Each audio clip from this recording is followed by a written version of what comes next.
நம்ம law of attraction, manifestation இல்லை இந்த அஃபர்மேஷன்லாம் நல்ல வேலை செய்யணும்னா நமக்கு குருவினுடைய அருட்பார்வை ரொம்ப ரொம்ப முக்கியமானது. அதாவது சொல்லுவாங்க, சகல செல்வமும் தரும் குருவின் அருட்பார்வைன்னு சொல்லுவாங்க. இந்த பிரபஞ்சத்தோட கருணை மழை உங்களுக்கு கிடைக்கணும்னா குருவினுடைய பார்வை ரொம்ப ரொம்ப முக்கியம். இந்த குரு பக்கத்துல எதுக்கு இவ்வளவு பேர் இருக்காங்கன்னா, அந்த காலத்துல அவையார் சொல்லி வச்சாங்க என்னன்னா, தலைப்பட்ட சர்க்குருவின் சன்னதியில் அல்லால் வலைப்பட்ட மானதுவே யாம். நம்ம வேடன் வலையில சிக்கின மான் மாதிரி இருக்கும். ஒரு குருவினுடைய அருட்பார்வை நமக்கு கிடைக்கவில்லை என்றால் நம்ம வாழ்க்கை அப்படிதான் இருக்கும். ஆனா ஒரு குருவினுடைய வழிகாட்டுதல் நமக்கு கிடைத்து விட்டால் நம்முடைய வாழ்க்கை மிக தெளிவான பாதையா இருக்கும்.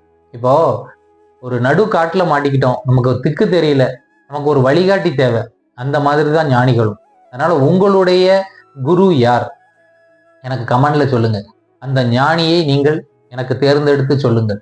ஒவ்வொரு மனிதருக்கும் நிச்சயமாக ஒரு குரு தேவை. என்னுடைய குரு ஒன்று சாய்பாபா, இன்னொன்று புத்தர் இருக்கிறாரு, இன்னொன்று என்னுடைய பகவான் ஸ்ரீ ரமண மகர்ஷி இந்த இருக்காங்க, அப்புறம் ஓஷோ.